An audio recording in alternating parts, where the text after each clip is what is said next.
Hello, everybody, and welcome to my brand new series, 30 on 30, 1994 edition. Because I'm turning 30 at the end of the year on December 19th, I want to talk about 30 movies from the year 1994.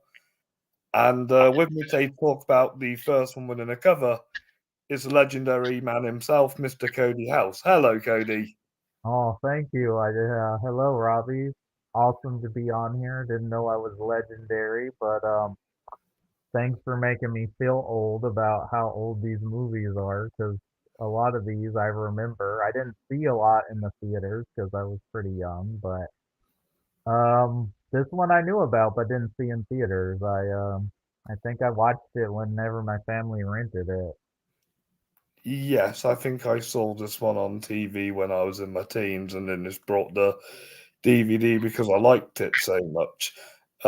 Today's movie we are talking about is a really popular movie from this year and it won Best Picture for 1994. And it makes sense that this was the first movie we talk about as award season is kicking off. And obviously, this is a very popular movie. This is probably one of the best movies to win Best Picture. It's Forrest Gump.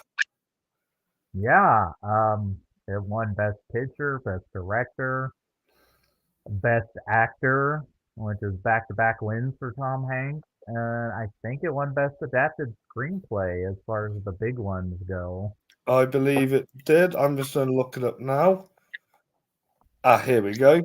So it won Best Picture, Best Actor for Tom Hanks, Best Screenplay Adapted, and Best Editing and Best Visual Effects. The visual effects one does make sense for sure, especially with all the kind of putting Forrest Gump in all these historical moments in the late 20th century and the effects with Lieutenant Dan and his legs. Yeah, that one does make a lot of sense, I think. So, what do you think to this movie, Cody? Because in the UK, this is quite a very big, popular film. I know a couple of people who list this as their favorite movie. I mean, this movie was a phenomenon over here in America. It was one of the highest grossing films of the year. I'm not sure if it was, I'm pretty sure it's in the top five, at least as for our domestic box office that year. I know The Lion King was probably number one, but I'm pretty sure this was in the top five of that year. It was a huge movie. It was critically successful as well, though over time there have been people who kind of have hot takes on this movie and don't feel it was the film that should have won Best Picture. A lot of people champion Pulp Fiction or Shawshank Redemption as the film that should have won Best Picture that year. Hmm. So, this isn't my favorite film from 1994, but it's probably second. Okay, it's your second favorite film. Um, where does it rank for you with Robert Zemeckis' films? Probably number two as well. Okay. Oh. Well, his other two big blockbusters are definitely higher up for me than Robert Zemeckis' films. Yes, And yes. I think I slightly prefer Castaway over this movie, which is the other Tom Hanks Zemeckis pairing they did. No, no, that's fair enough because Castaway has that really good free act structure. Yeah, and it's crazy how they shot half of the movie, and then Zemeckis went and shot What Lies Beneath and came back and shot the rest of the movie. That's probably to get the more essence of the time jump. Well, it was also to get Tom Hanks to lose all the weight he had gained for the first half of the film. Right, makes complete sense. Makes complete sense. But going back to Forrest Gump, this is I like this movie a lot because I like how this shows like how he's been there through certain events as his story like unfolds. uh, are your parents baby boomers or are they actually older Gen Xers? Uh, Mum's older Gen Xer, Dad's a late boomer. Okay, because this movie is a baby boomer's wet dream because it's pretty much every historical event they lived through, up until when this movie takes place or comes out. It's Yeah, got all the heightened political and social issues going on, civil rights, the birth of rock and roll, uh, technology becoming more and more a part of our lives, political scandals. It's all in here. Like all of those things from the 50s up until the 80s of yes, America. yes. And in this film, he starts off like with a curved spine and has these leg braces. But once he gets the braces removed, he becomes an excellent runner. And Hmm. because of how good he is as a runner, he gets a scholarship through football, and this ends up playing football until he joins the army, is in Vietnam. He then becomes a ping pong champion and just does that while serving in the army. He meets Abby Hoffman, who was one of the Trial of the Chicago 7 members, Yeah, he meets Abby Hoffman. He meets members of the Black Panther Party. He meets three U.S. presidents: JFK, LBJ, and Richard Nixon. and he met John Lennon. He met John Lennon, yeah, and Elvis Presley before Elvis Presley was Elvis Presley. Yes, definitely, definitely. And then obviously when he gets discharged, he buys a boat and becomes a uh, big like millionaire. And then when Jenny returns, all sobered up, they spend a week together. She leaves him, and for some reason he just decides to run around the US for 3 years. For 3 years, and also helps create inspirational bumper stickers and T-shirts, Literally. and becomes a cult leader by accident, even though he was just running. Yeah. And then just one day he just decides to stop and think, yeah, I'm gonna go home now. And then he Um, finds out that he is a father, and it's played by a very young Haley Joel Osment. yes, yes. And the ending normally makes me really upset because I have a really good relationship with my dad, and the ending of Forrest Gump just reminds me of that. Aw. I mean, it is a very inspirational and sweet movie. I can see why people were charmed by this movie. I also get the criticisms of this movie as well about how it portrays people with um I'm trying to think of the right word to use. People Uh, with learning disabilities. People with learning disabilities and how he kind of just lucks into everything and how he kind of portrayed as an idiot savant in a lot of ways, like because he's really good at all these things he catches on to. Yeah. But I don't think he's portrayed to be a stereotype or an offense to anybody. And I think even though Tom Hanks doesn't have any learning difficulties, as I'm aware, does a good job, and he's a good actor. So he would probably like do the research, like meet people like Forrest in real life and try and adapt to them, a bit like Dustin Hoffman did in Rain Man. Hmm. I think it's because of how good an actor Tom Hanks is why it works. I think a lesser actor, and especially someone who couldn't be as sincere as Tom Hanks is on screen, wouldn't work. I think that's part of why the movie works, is because of how good and talented Tom Hanks is, and also just because we know of him to be like a sincere, honest. He portrays that very well on screen. Yes. Yes, he does. He's a good actor. This was my favourite performance of his because in every other film I see him do, he's either trying to play it Tom Hanks or he's trying to attempt an accent and it doesn't really worked very well, and I think this is the best accent he's ever done. Well, this is a much better version of the southern accent he does than what he does in the Lady Killers, where he's basically playing Foghorn Leghorn. Oh, He's I keep Colonel meaning to watch Sanders. Lady Killers. But I think what Tom Hanks does well, and an actor who's a little bit different of a performer, but also does this well, Matt Damon, they do a very good job of playing people who are good at whatever their profession is. Like they're Yes, like in the last duel, how he's like this big good knight. Yeah, like Tom Hanks plays an astronaut in Apollo 13. He plays an army major in Saving Private Ryan. He plays a lawyer in Bridge of Spies, a newspaper editor in The Post. He's just really good at playing, and Captain Phillips. He's just really good at playing guys who are good at their job. Yes, yes, he is. He is. He is. So there are, though, besides Hank, there are some great supporting players in this film, and the first one I want to talk about is one who kind of gets overlooked. I think it is a really good performance, and it's Robin Wright. As Ginny, yeah, I don't think she was nominated for this category, which would, I guess, be Best Supporting Actress.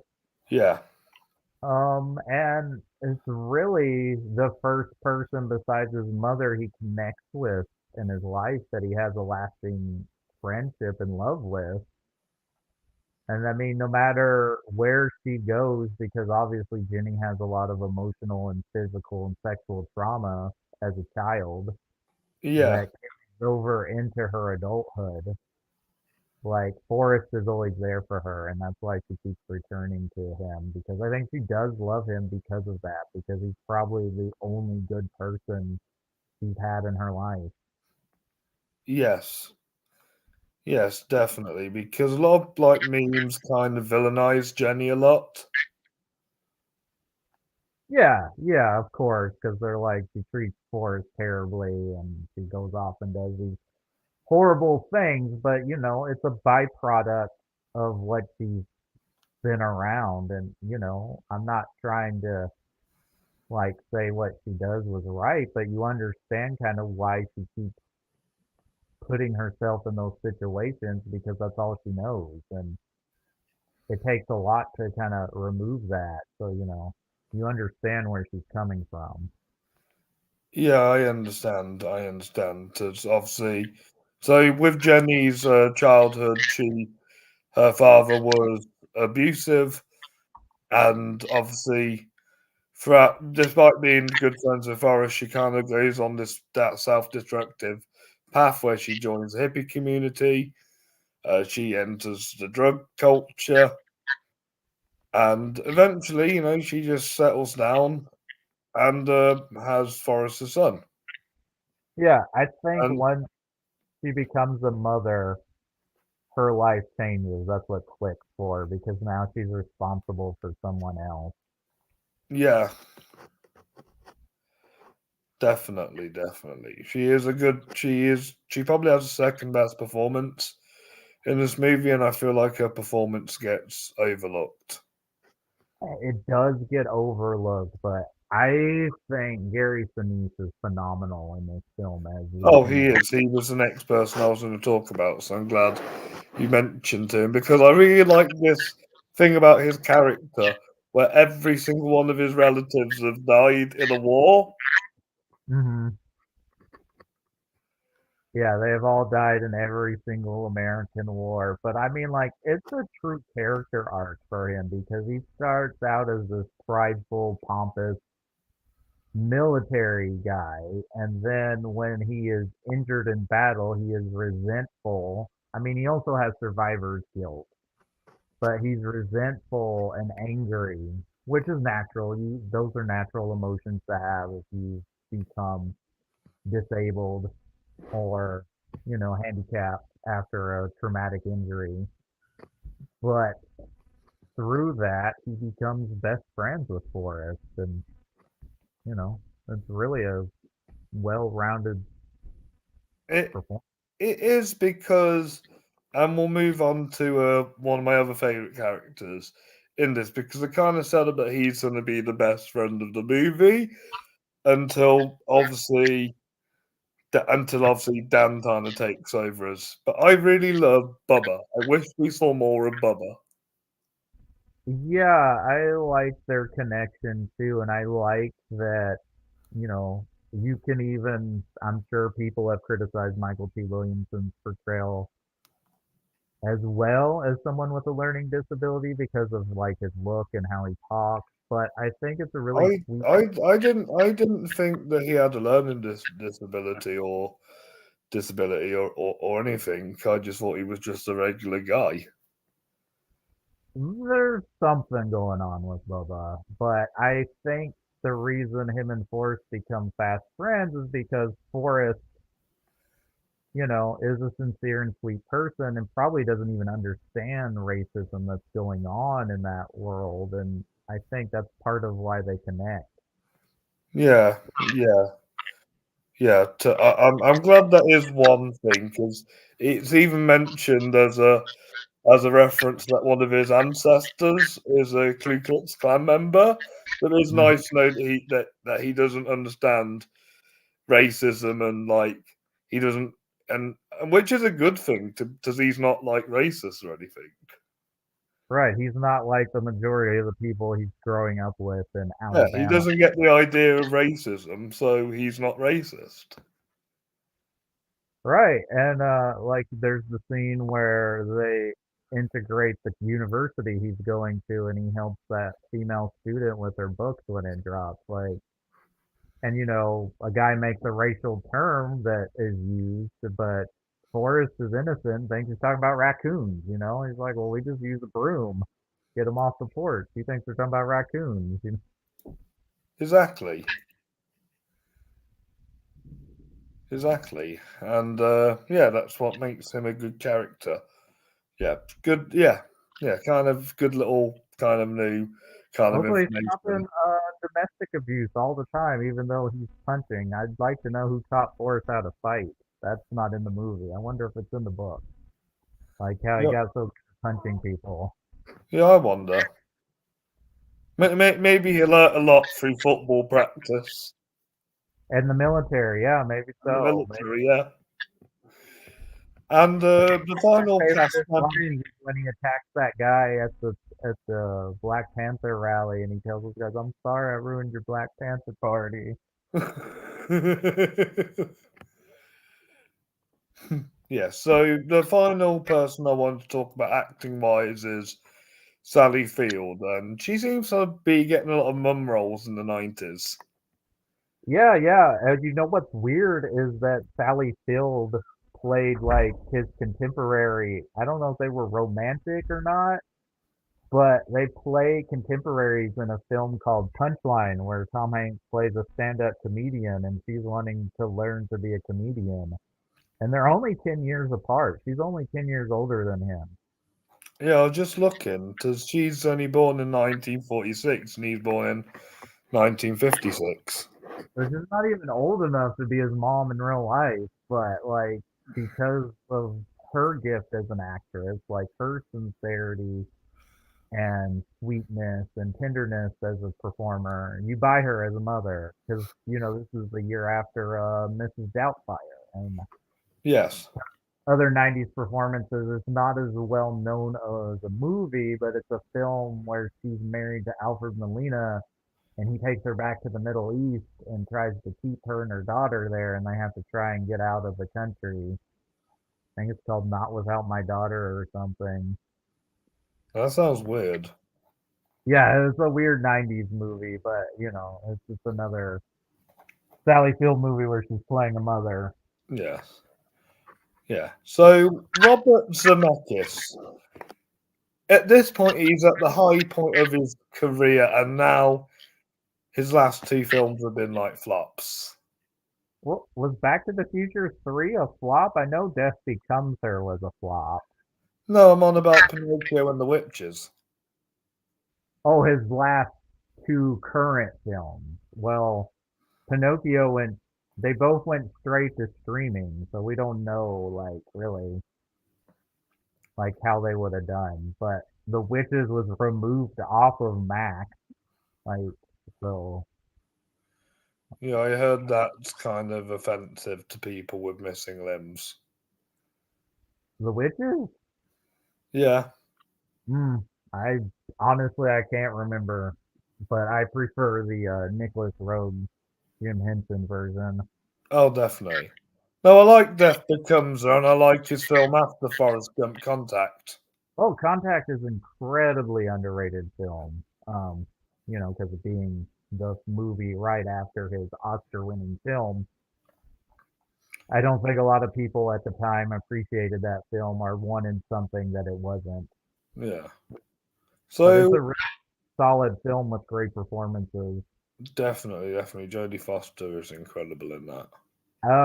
I guess if you're talking about Contact, I guess the one performance that's really not clicking and it just wasn't the right role for him, but they were just trying to figure out where this guy fit in movies, and that would probably be Matthew McConaughey as the preacher, He which he's was not. okay. He was He's okay. okay, but I don't think that's the right role for him. It was better than his cheesy rom-com roles. Oh, for sure, for sure. I agree. But, if you had to find somebody that is the weaker link in that cast, I would say it's probably him. Probably. Yes. So we know this man's name who wrote the screenplay, Mr. Yeah. Eric Roth. Do you think he does a good job with writing this film? I've not read the Forrest Gump book, but I'm sure it's great, and I'm sure he did a good job adapting it. Yeah, I think it's a pretty solid screenplay, and Eric Roth is one of the biggest screenwriters in Hollywood still. I Yeah. mean, he even wrote a similar movie, which I slightly prefer, even though some people accuse it of basically just being Forrest Gump, and that's The Curious Case of Benjamin Button. That is good. A bit too long-winded. I think Forrest Gump's better structured and better paced. I think it's just David Fincher's version of that type of movie. Yeah, but David Fincher's direction is the best thing about Benjamin Button. Did you Well, know I they did you know really they remade this movie in India? India hates Forrest Gump or No, they Benjamin Button. no they no they remade the movie last They year. re- they remade Forrest Gump. Is it a musical? No, it's just I've not seen the movie myself, but yeah, I saw a trailer for it, and it just looks like a word to word remake, but with a different obviously with different events going on in India. Interesting. I mean, it wasn't an Indian film exactly, but you could say Slumdog Millionaire is another type of Forrest Gump like story in a way. Makes sense why it won Best Picture now. But one thing I do love about this movie the most is the music, because Alan Silvestri's score just tugs at the heartstrings, and this film has a legendary soundtrack. Yeah, lots of needle drops of that era of music. I think it's like it was a double CD. That's how much like you know, Oh, a double tracks CD. they're using and is it took up two CDs for the soundtrack. Yeah. What's your favourite song in the soundtrack? Oh, probably Fortunate Son that they use at the beginning when they drop Forrest and Bubba into Vietnam. No, I like that one. In fact, three different songs play in that same scene. They start with Fortunate Son, and then they play Sugar Pie Honey Bunch, and then they play Respect. I also like the Bob Seger song they play when he's like running across the country against the wind. Nice.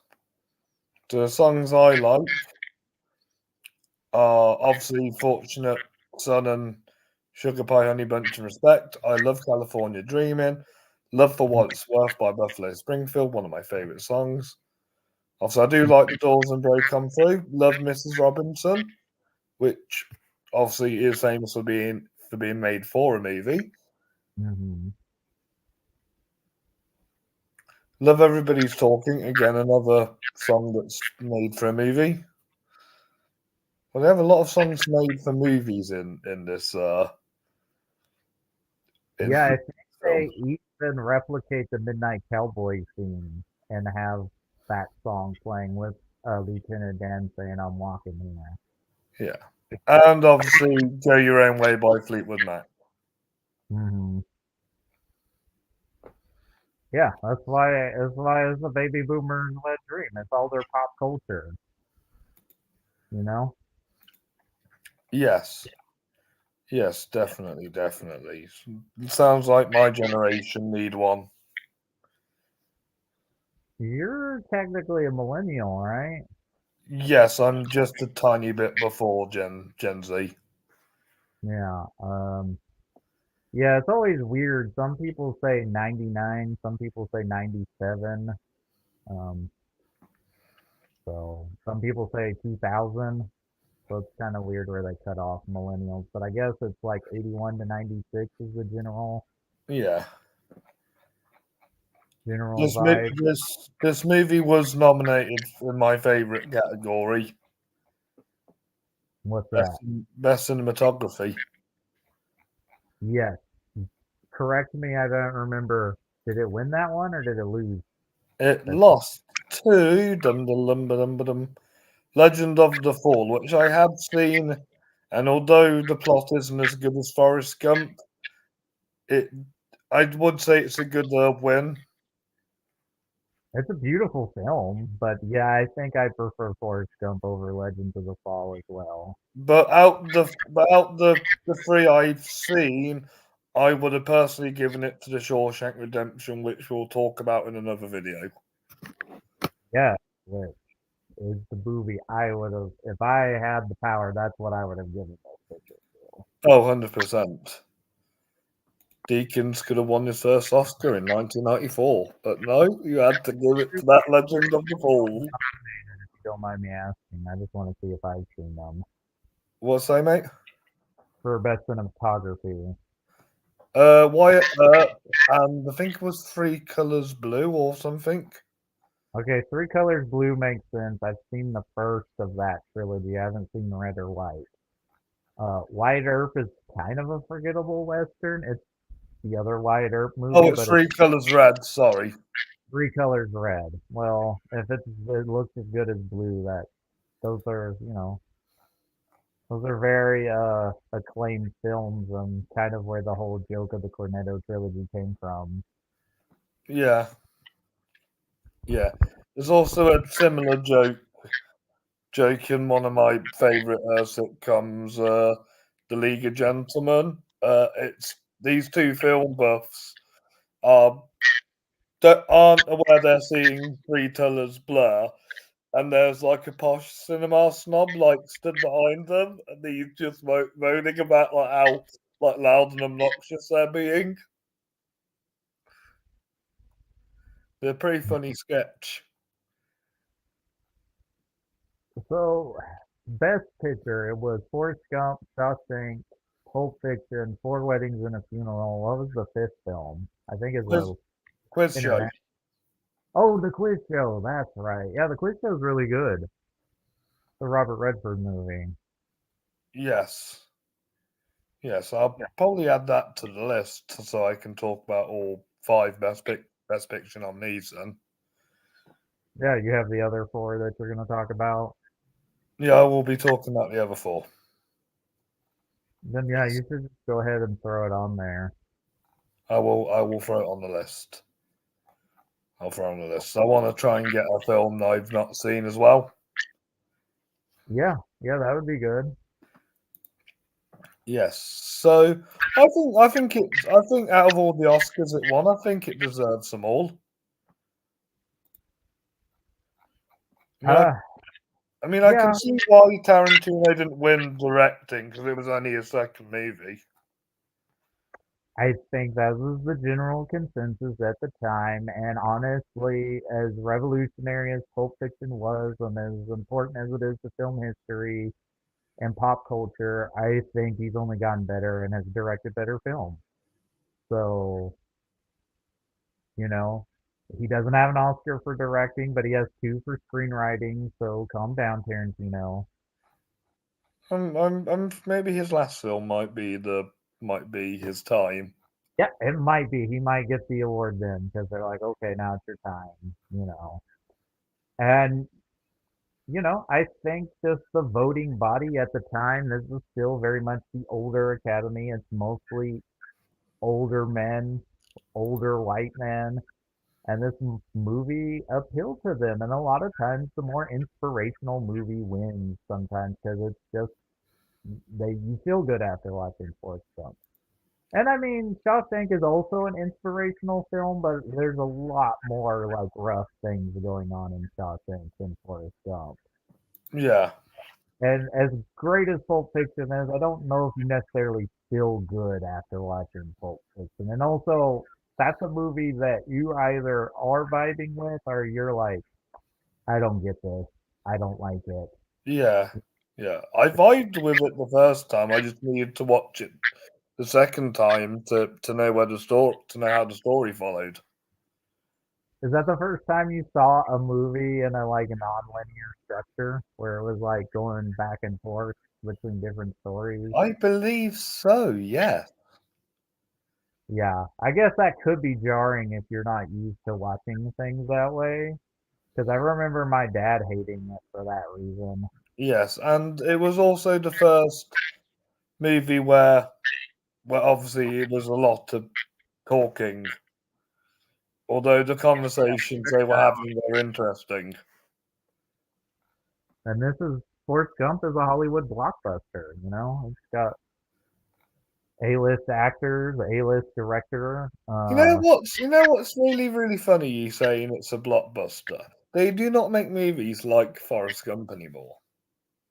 No, this today would not be a blockbuster, but No, it would be an indie drama just made to just win awards. I think this year, and we'll see how the subsequent years follow, because everything goes in year cycles. This is the first year that a lot of what has been typically the blockbusters of Hollywood didn't work. Like they didn't get the money that they normally would get. Now, granted, most of the movies, two of the three highest grossing movies of the year, yeah, they're not sequels or remakes, but they're based off technically IP, and they will probably be franchises. But Oppenheimer being one of the highest grossing movies of the year is kind of crazy. It is, and it feels like the if Tom Hanks doesn't sell movies like he used to. No, honestly, the only guy left of that kind of solid uh, actors who were guaranteed to get money just because they were in the movie is Denzel Washington. Him and Tom Cruise. Yeah, but it's usually Tom Cruise attached to some sort of franchise like Top Gun or Mission Impossible or some sort of action movie. Like if Tom Cruise decided to like some of his dramas he's done didn't do as well. Wasn't Magnolia successful? I mean, for its budget, but we're also talking back in 1999, Tom Cruise was still a guaranteed name at the box office. But I don't think American Made was like a huge hit. I remember it being advertised, but I don't remember it being in cinema, if that makes sense. Right, and I think Oblivion was a flop. Yeah, makes sense. So yeah, but the Equalizer 3, I think, made close to $100 million domestically. Wow. I mean, I don't know. I guess there's something about Denzel Washington that people will still go to the movies and watch him. Yeah. Well, he's a stud, so I mean, he's great, but Harrison Ford, Tom Hanks, Julia Roberts, these people used to sell movies just because they were in them. literally. Literally. Whatever happened to Gary Sinise? It feels like he doesn't act anymore. Well, I think this was like his kind of breakout role, even though he had been in films before this. He was a stage actor. I love Of Mice and Men, the film he directed. Right, which he was in the same theater company as John Malkovich in Chicago. And That's why their chemistry is so good in that film. I would imagine so because they probably worked together on stage. And he was on a CSI spinoff for years called CSI New York. So he was doing TV. But yeah, I can't even remember the last time I saw him pop in a movie or show up in a movie. Probably his voice in Captain America the Winter Soldier. Probably so, yeah. But I guess he's got that CSI money, Hopefully he's getting paid well with residuals because I don't know over there if it's a successful show, but used to, if you had cable TV still, any time of the day, there's probably a Law and Order or CSI show on cable somewhere. Yeah, yeah, I can imagine. So maybe I know he likes to play music on the side. I know he does a lot of um, charity work for the military. Hmm. Yeah. Yeah, he seems like a great guy. Because I know I last saw Robin Wright in the Wonder Woman movies. Yeah, what Robin Wright's popping in a lot of things. She was on, I guess, what is a controversial TV show now, but basically created the Netflix streaming shows. Um, but she's been in a lot of movies still. She's in Blade Runner 2049. Yep. Yeah, Robin Wright is one of the most respected actors of her generation. Oh, she's a very good actress. Hmm. And I think Sally Field is kind of one of those legendary actresses. Oh, yeah, she's definitely cemented herself in Yeah. legend status. So she wasn't She's already Hollywood. She's Hollywood royalty, as I like to call them. absolutely. I mean, she was already a two-time Oscar winner by the time this movie came out, and uh, Burt Reynolds, who dated her for quite a while, had nothing negative to ever say about her. All right, good. That's good. So Just probably didn't work the out. relationship didn't last. He had nothing bad to say about her. Said she was a class act. Yeah.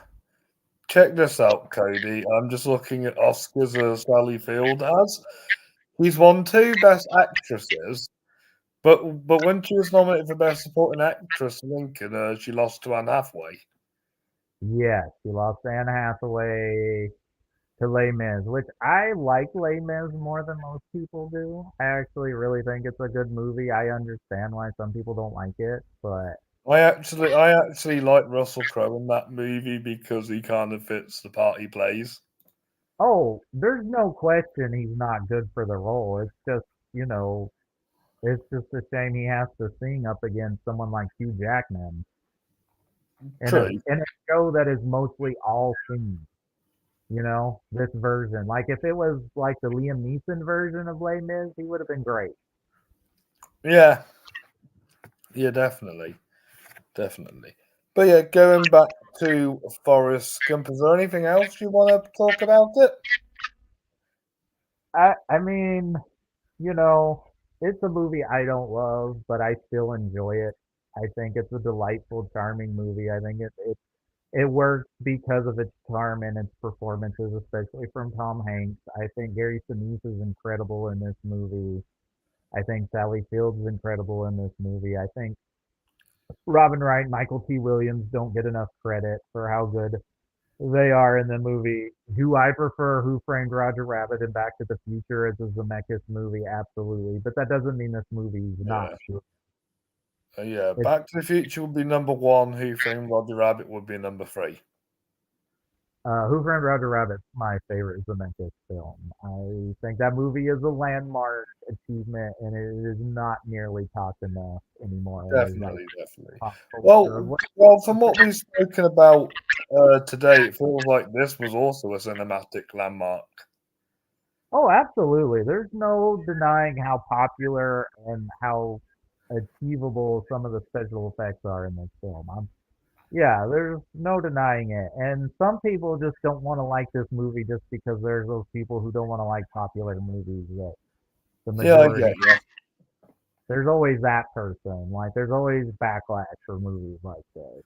I get it when people just don't like it and they say it wasn't my thing, but don't hate it for the sake of hating it. So that what really annoys me. Right. I mean, if somebody told me this was too saccharine and too maybe emotionally manipulative, I could maybe understand where they're coming from. But if you just don't want to like it just because it was one of the most popular films and you got tired of hearing "Run, Forrest, Run" and "Mama always said life's like a box of chocolates" or any of the other quotable lines from this movie, like, Oh, there's loads. My name's Forrest Gump. People call me Forrest Gump. yeah, The effing Nam.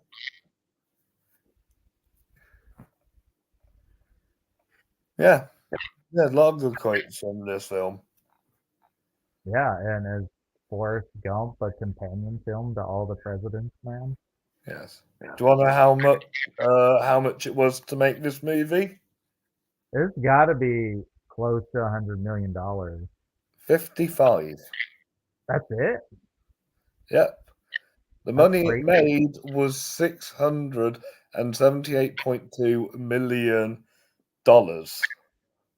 Worldwide. worldwide. Yeah, I was like, I think it made like over 300 just here in North America. Yes. IMDb rates 8.8 out of 10, and it's the top 11th rated movie on IMDb. Oh, it's the 11th rated. Let's see what Rotten Tomatoes. I think it's in the 70s critical. I'm not sure the audience score. 71 for critics. Hmm. And what's audience?